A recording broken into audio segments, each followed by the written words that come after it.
Jaya Radha Madhava Kunja Bihari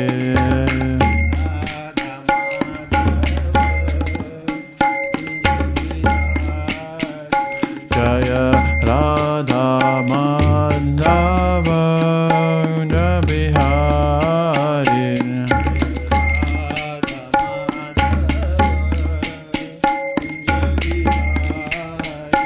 Jaya Gopi Jana Vallabha Giridharadhari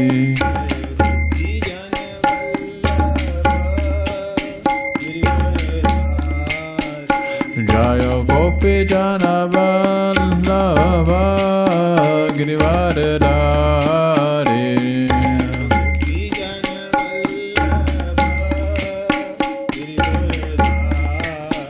Yashoda Nandana Brajarana Ranjana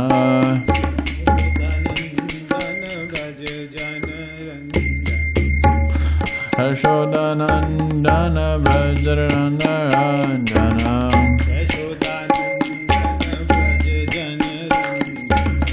Yamuna Tira Vanachari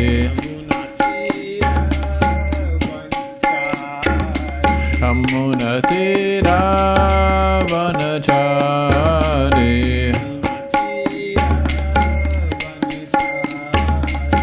Hare Krishna Krishna Krishna Hare Hare Hare Rama Rama Rama Hare Hare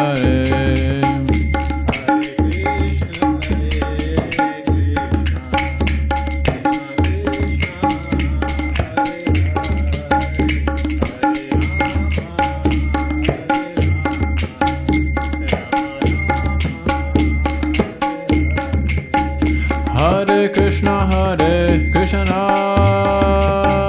Krishna Krishna Hare Hare Hare Rama Rama Rama Hare Hare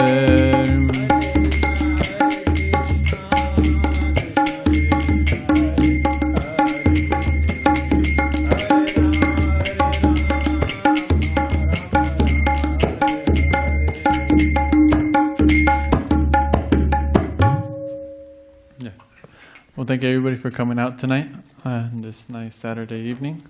So we'll be reading from the Bhagavad Gita, chapter 4, text 11. And this is titled Transcendental Knowledge. And before we start that, I'll just recite some prayers.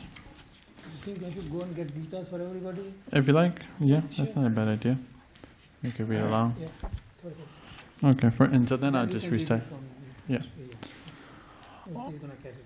Om Agyanathanam Hasa Ganangana Shalakaya Chakshu Yatanyena Tasma Shri Gurave Namaha Shri Chaitanya Namo Bhishtam Sapatena Yena Bhutale Swayam Rupa Kadahayam Tapita Savakatahikam Vandeham Shri Guru Yuta Pala Kalama Shri Guru Vaishnavam Cha Shri Rupam Saharaktam Sahagana Raghunatham Sahatam Jivam Sadaitam Savatutam Pachijana Satam Krishna Titanya Devam Shri Radha Krishna Padam Sahagana Lita Shri Vishakancha Hey Krishna Karuna Sindhu Dinu Bandhu Chakapate Kopesha Kopikanta Radha Kanta Ganoshate Tapcha Kacha Kurangari Radhe Vinay Vineshari Vishubhanu Sutadevi Paramhanvi Hari Pare Vancha Kalpatu Vishcha Kripa Sindhu Evacha Patitamana Paveno Vaishaveno Namaha Shri Krishna Chaitanya Prabhu Nityananda Shri Advaita Gadadhar Shri Vasagoda Bhaktavinda Hare Krishna Krishna Krishna Hare Hare Hare Rama Rama Rama Hare Hare. Do you have a book stand or something? Just like a little table? Yeah, I'll go ahead. You can grab it too. Okay. So we're reading from chapter 4, Transcendental Knowledge, as Krishna is speaking to Arjuna. Text 11, and then page 197. It may be different for others. Perfect. Thanks, Prabhu. I appreciate it.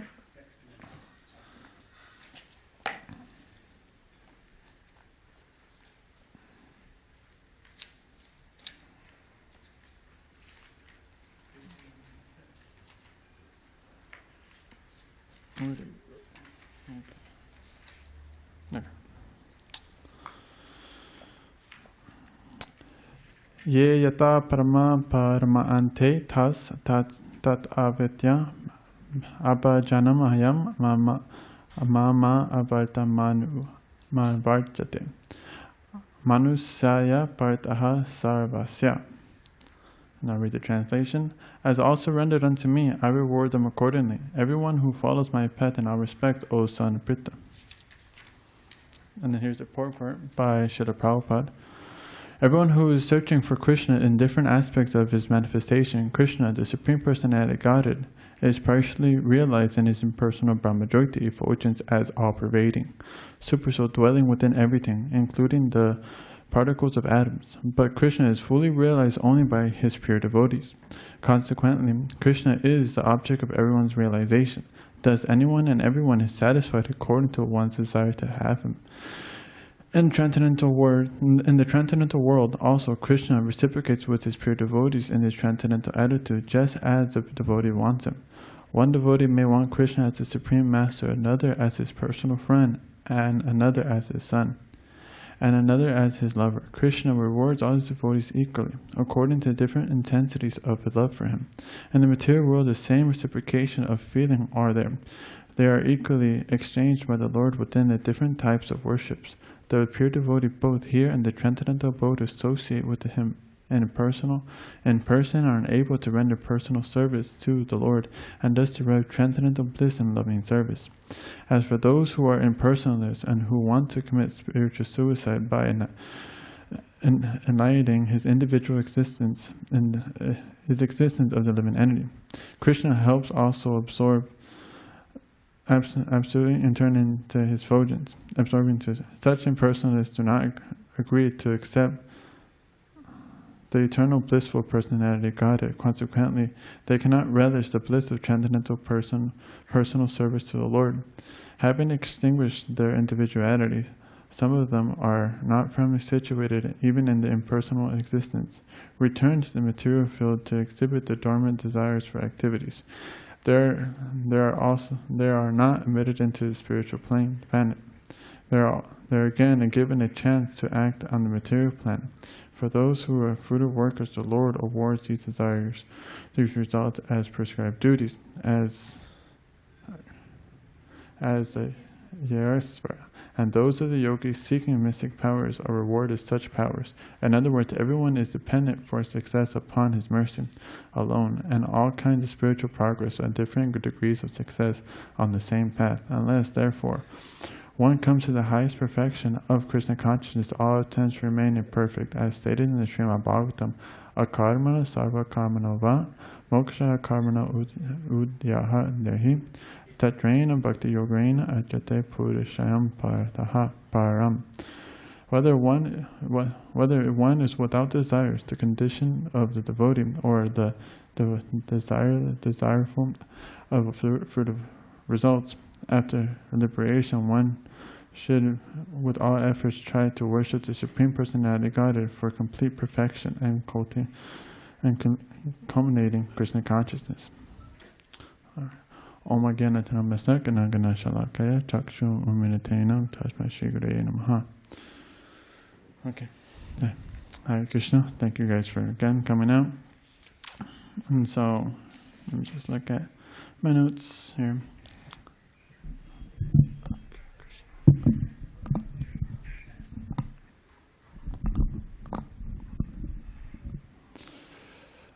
As Krishna is speaking here, or Srila Prabhupada makes the point that everybody has to choose a leader, and you could choose a leader, you could follow Krishna's will, or you could follow your own mind and your desires will, and we all have to do some internalization, realizing that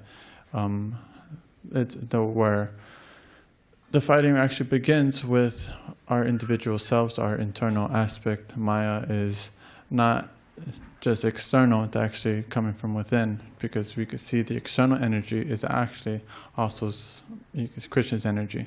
It's just a reflection of Yogamaya, his eternal potency. So therefore everything could be used in Krishna's energy with a proper attitude and proper mindset. So it really begins with one's eternal,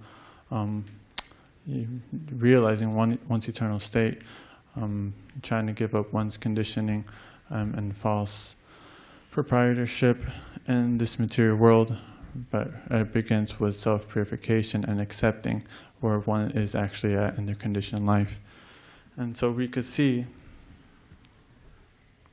understand Krishna, truth. Okay. And then once we realize that, we can actually try to perceive the absolute truth, and we can actually try to perceive how to assimilate and actually apply this knowledge in our everyday life. And that this begins by accepting, again, a leader or some authority. And so if we could actually accept a proper authority, they could actually give us the proper instruction to go about it. And then as we come closer to Krishna in different ways, then that's how we begin to, you could say, wake up from one's illusion state and the more somebody comes into this more awakened state, or more realizing that Krishna is actually within everything, everywhere, as it says in the purport here, one can actually see that everything belongs to Krishna, and Krishna is within everything, and he will reciprocate within the individual according to his surrender and his desires. So the more that somebody is actually is able to perceive this, and they could actually perceive Krishna within every individual self or every living entity, and they could see everything as Krishna's energy. And so we could see this in different examples. Srila Prabhupada goes to Russia. He's speaking to one professor, and he's trying to convince him about the philosophy of Krishna consciousness, and this individual is not accepting it. And so Srila Prabhupada just says, well, look at this.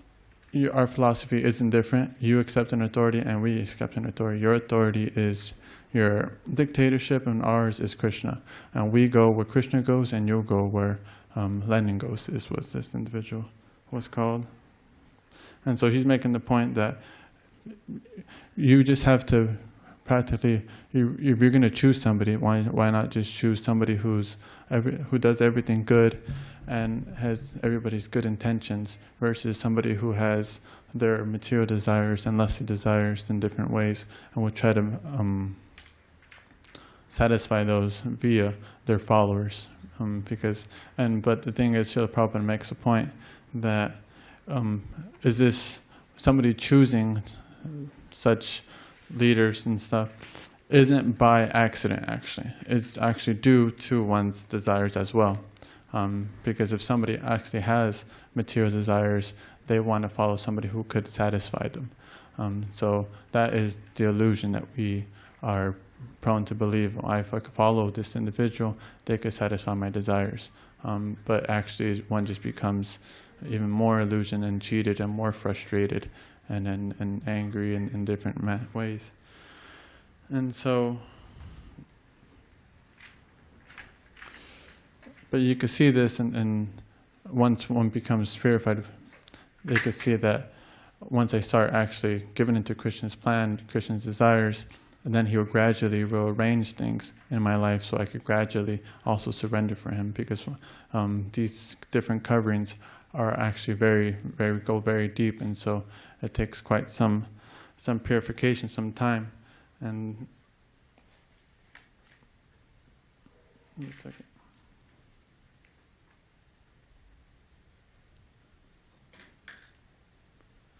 Okay, yes. And so then one could realize the problem with the illusion. It's actually not just by, you could say, material opulence and stuff like that. It's actually the mentality of trying to enjoy matter without Krishna in the center, without the service, or without engaging it back to him. Because anything can be used in Krishna's service. And so, while practicing Krishna consciousness, one could try to actually remove these artificial coverings of these artificial coverings that are you could say, objects of one's real self. And then once could actually realize this real self, then one's path to Godhead is actually quite easier, meaning it's quite simply not trying to have any regrets or lamentations or any frustrations or within the material world, realizing that in this world is actually, I'm going to have to leave this body anyways, so why hang on to these things? And why hang on to my material assets and opulence or any frustration that could come? It's actually just one big, you could say, illusion, because evidently Krishna would have arranged it for my own purification, so I could see it as good, because everything that Krishna does is good. And so once one's ready to leave one's body, there is no, with one's fully Krishna consciousness, there is no actual regret, lamentation, or frustration or disappointment, because at one's ends of life they could actually see that this is Krishna's plan, and I'm ready to surrender myself as I did in this world, because my activities in this world is actually no different from my activities in the spiritual world. Because as Krishna Prabhupada says here in the purport, that, let me pour that out. Transcendental attitude. Okay, here we go. In the material world, the same reciprocation of feeling is there, and the equal exchange between the Lord in different types of worships. So saying, like, even within this material world, activities are actually non-different from the spiritual plane. So when one actually leaves this material world, their activities continue within the spiritual world. And so but this only comes at the level of being fully realized, being fully Krishna conscious, being fully free from envy, lust, and greed, and free from doubt that of any that Krishna won't take care of me, and I can only actually take care of I should try to take care of myself via my own means, and so by that, and then it cultivates a mentality of I'm a controller, I could do it, and so then you put Krishna in the back burner. So you put Krishna in the back burner, thinking that you could actually perform all these activities, and then it goes. Then one starts falling back down in the different false illusions of identity, rather than I'm just actually here to serve Krishna and his devotees, and actually either directly or indirectly as kind of encouraging them, or even bringing them back to Krishna consciousness, or giving them the opportunity for Krishna consciousness. When one actually is Krishna conscious, we could see many examples of individuals like this, as for example, our prime example is Srila Prabhupada. He was, as many say, an expert servant of Krishna, because he was an expert friend, or expert master, or expert just, because he knew how to relate with people on a personal base. And so he didn't just make it seem like he was trying to fulfill his own desires via other people. He was actually trying to support people, encouraging them, and to take to Krishna consciousness, and in any means, in different degrees, trying to encourage them to fully surrender to Krishna, so they could actually be free from this material entanglement and pains and stuff, because he saw how much, how you could say painful it was just to see different living entities kind of waste their special human form of life, because once realized one's actually could actually experience eternal bliss and actually happiness and free from lamentation, automatically one wants to actually share that with everybody else. And so this is a business of a, you could say, a devotee or a Vaishnava, trying to actually spread Krishna consciousness within, you could say, their propagation of the Hare Krishna movement, or the Yuga Dharma, or the Sankirtana movement. It's actually to participate and bring others back to the status of loving relationship with Krishna. But this all begins with accepting somebody as an authority, either that being ideally is Krishna, and then from Krishna his representatives, and from his representatives his devotees, and then gradually that one is actually more inclined to accept unfavorable conditions for the movement, or just as a service for others. because they have the conviction that this is actually the benefit for myself and everybody, because so it comes down to those three things, you could say. And then you actually learn how to relate with people within friendship or peers or even like some seniorities. You learn how to actually deal with certain people, and then from that you learn how to serve everybody in different ways. So those are some thoughts so far.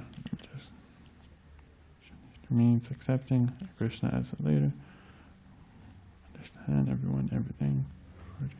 Given one realize a chance of seeing becomes.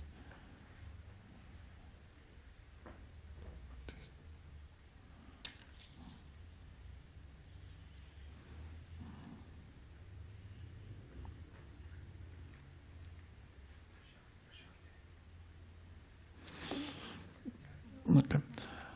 And then another point is, as one is more, you could say, materially entangled, one actually, if one doesn't accept authority and they accept somebody else who has infallible senses of the different degrees of lust, anger, and greed, one will slowly start to lose one's good qualities, meaning as cleanliness, truthfulness, and all these things, shyness, and all the and then as soon as one has material desires, okay. Sorry about that.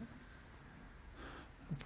And so, as one gradually loses these things, material desires start to accumulate again within one's heart, and then they start to use all their paraphernalia that one has in their life, being senses, body, religion, you could say, and different energies in their own sense gratification and not in the service of Krishna. And then from that, one degrades themselves and actually loses their spiritual position once again, you could say.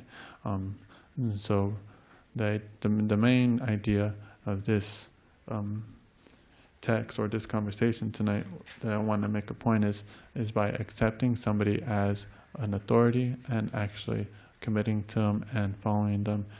But you could only know that somebody is a proper authority from Guru and Shastra. But one should actually read, you could say, Shastra to understand what Guru is. And so they're parallel. So not just becoming a blind follower, but actually understanding what it means to be an authority and then actually see people within that light and that's following Krishna's instructions and the different ways. And so, yeah. You know how long does it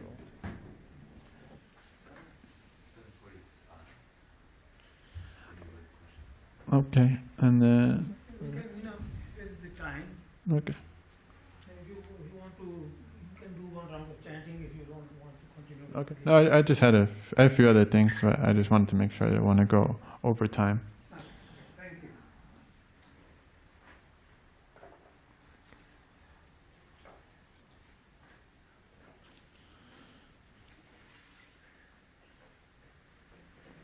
Desires. Okay. I will end there. If anybody has any questions, comments, or any type of, anything else, you're more than welcome to share. If not, we will end here. Thank you very much. We'll do one round of chanting. We could do... Oh wait, does anybody have anything? Yeah. Just about what you were saying at the end about I was thinking about just about like it kind of being like a circle that you need to know Shastra in order to find a proper spiritual master, but then find then to understand Shastra you need to be a proper spiritual master as well. But I was wondering, so I guess about that, I don't know what you would call that, like kind of circle kind of thing where you have spiritual master and you have Shastra, and to understand Shastra you need a kind of bona fide spiritual master, But then to get a bona fide spiritual master, you kind of need to know Shastra in some way. But I guess I was wondering how would that, I guess how would you explain that, how that would work? Or is it that like based on your past lives, you have some kind of inclination towards a spiritual master? So if he's going to be a bogus kind of spiritual master, then that's kind of what you'll get. Yeah. I read something like about that earlier, or something that came into mind. It was saying Krishna frustration, pain, frustrations.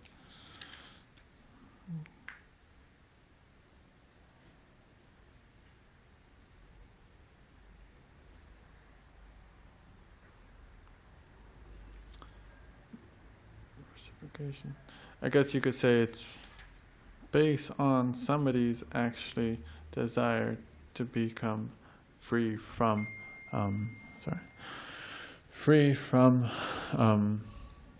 material pains or being illusioned by Maya in different ways.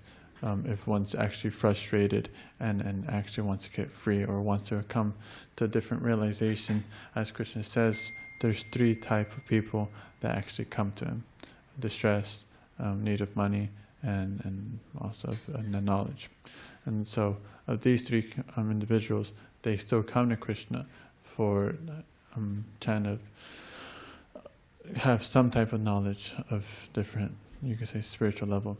And then you could also say what's one's like heartful prayer, as if one actually still has different material desires to enjoy or lord it over, Krishna will arrange that in due time. And so you could say it's based on like, because most individuals, their past karma is naturally going to give them, you could say, if they just follow that, they're going to have a difficult time within their spiritual life.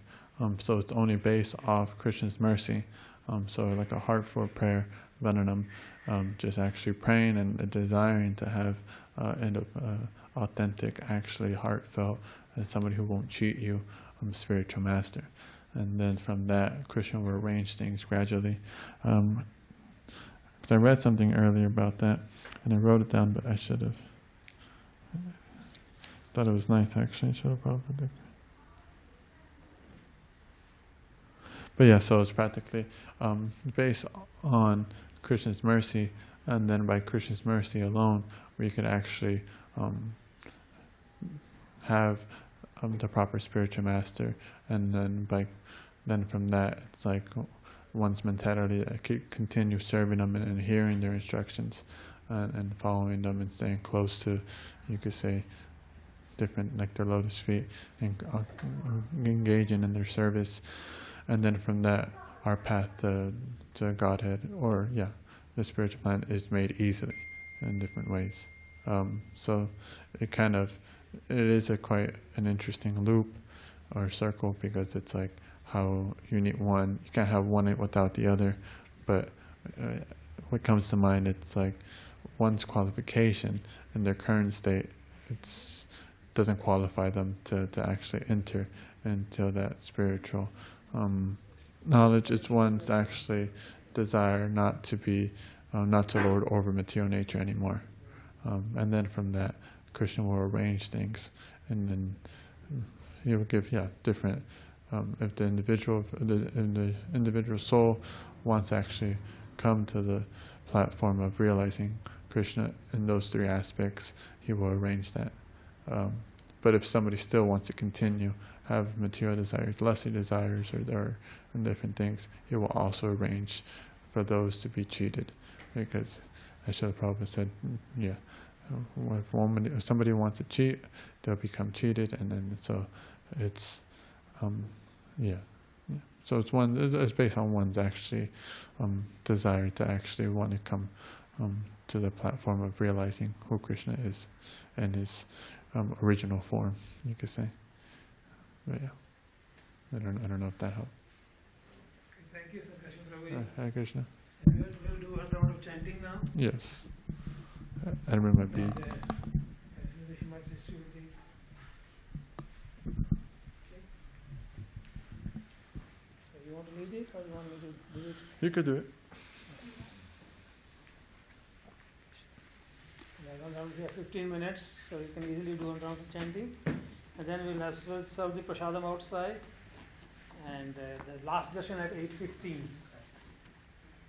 Last darshan is 8:15. And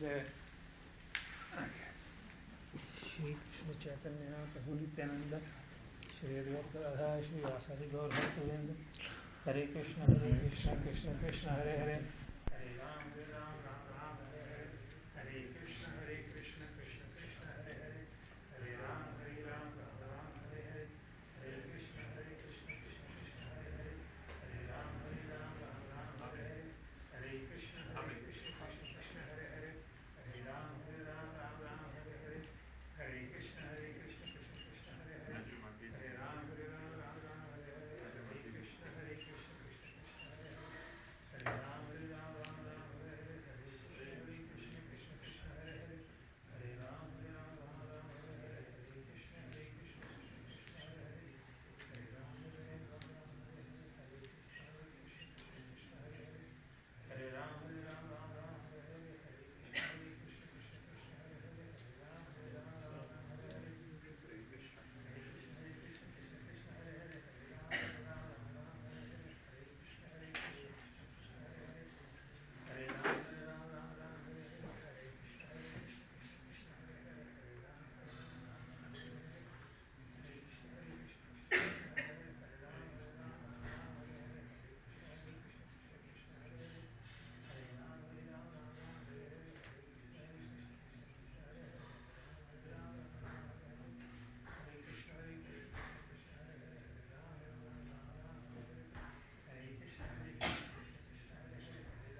Sarvashalam now, and last session at 8:15. So we cut into the